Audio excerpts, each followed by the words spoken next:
fighting for just an idea, I'm fighting for my friend. I'm not fighting just for my friend, I'm fighting for his daughter. I'm fighting for that pastor that is in Cuba that is saying, oh, if they would only know, Harold. Oh, if they would only know. And the real thing, ladies and gentlemen, here is that you and I already know. We know what would happen if this nation walks away from biblical truth. And it's time for us to let as many people as we can know Jesus works. I spoke with someone about this the other day, actually, and the thought that I had on it was the whole idea of socialism is, oh, we'll take care of everybody. And the problem with that is that there will be a complete absence of true compassion. Because you can't force someone to be compassionate.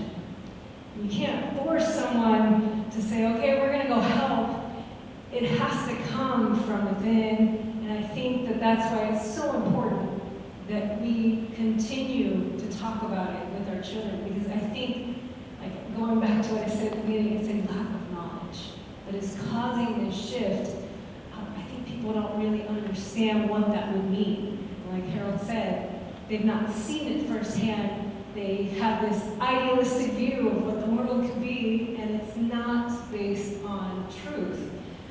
And so that is why as a church, we have to be vocal and we have to step up and do things about it, because that's going to show true compassion. And true compassion is what changes people's lives, and it changes the way that they think. And that's what's going to cause them to want to come closer to God. And that's what then changes their insight and their soul. And I just want to say to that, the Latin American young person who I'm pastoring in Texas, I just want to encourage you as we talk about all these things. There is a wave of people that are young and that are biblically based, and that mom taught them right and dad taught them right. And if someone didn't teach them, there's a pastor teaching them in the woodlands. If they're there, that love Jesus and love this country.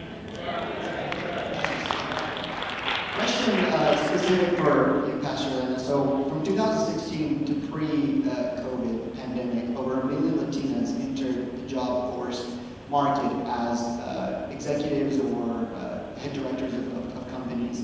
You see the power behind women, really. I mean, there's a saying, if you want something done, well, get a Latina to do it, right? More female women are running for office like never before. When you look at the trends of conservative voters switching from liberal to conservative, a lot of that is at women base. The women in the church, the First Lady is a head intercessor of the church as well. How important is it for women to step up, be involved, show up to the school board meetings, get involved with your intercessor group in your church? Little things that a woman can do to make a big difference in her church and in her family. I think one of the biggest lies that women believe is that they are just moms. I think that's something that we need to start changing, like our mentality of, is you as a mother are the first line of defense for what is going on in our nation, because you have that influence over the next generation when they are in their formative years. And so I think it's so important that those that are at home and are raising children understand that these women would be empowered by that and say, you know what, yes, I can speak life over my child and speak biblical principles over my child. And yes, it's very important for them to get involved. And I think for a long time there wasn't a seat at the table for women, and now there is, and now that is changing. And so we have this opportunity to bring in that perspective of what happens at home and how important that is in those formative years, because children will always go back as adults to thinking, well, my mom said this, my mom told me that. I still do it, and I'm 34 years old, and it's that very important time of our life where so much that is spoken over us will be brought back to memory. And so I think the more we aren't negligent in that area, because sometimes it's hard when women have to go to work. It's hard to be purposeful and intentional with what we're teaching your child.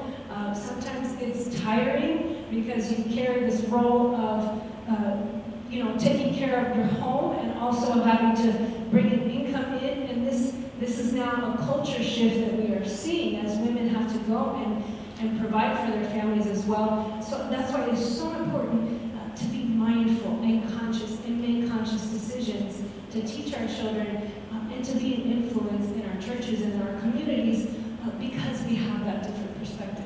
Absolutely. Absolutely. And Phoenix and the surrounding cities around the city like Mesa that we're in has now been officially declared Hispanic majority in the city, meaning that if any candidate wants to win office, it's going to be the Latino vote, more specifically the Latino vote that's going to get them into office. So any candidate that wants to be in office, the Latino vote has so much power in this area. So we should all get involved for sure. Pastor Harold, right now there's this leftist ideology of toxic masculinity, right? Really degrading men in our culture. That doesn't sit well with Latino men because we're raised to want to take care of our family, want to take care of your wife. What culture is telling us now is that is so anti-good, and that this toxic masculinity trait is degrading what makes guys, right? I mean, I think I've even seen some posts now even calling Jesus a toxic masculinity and a white supremacist.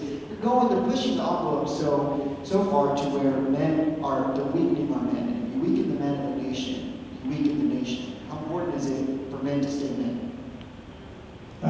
Here's the reality. It's not just staying men.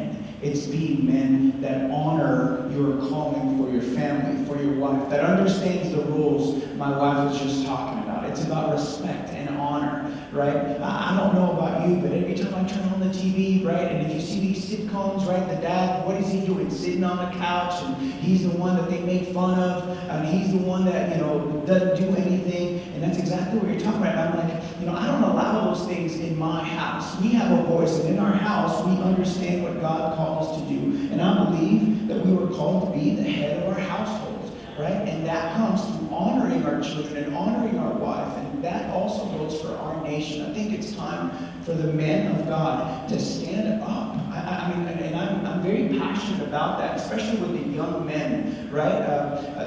It's a simple, and that we have to get so simple now because they've made it so complicated. And I'm like, it starts with how you walk and how you dress and how you talk and what you watch and what you listen to.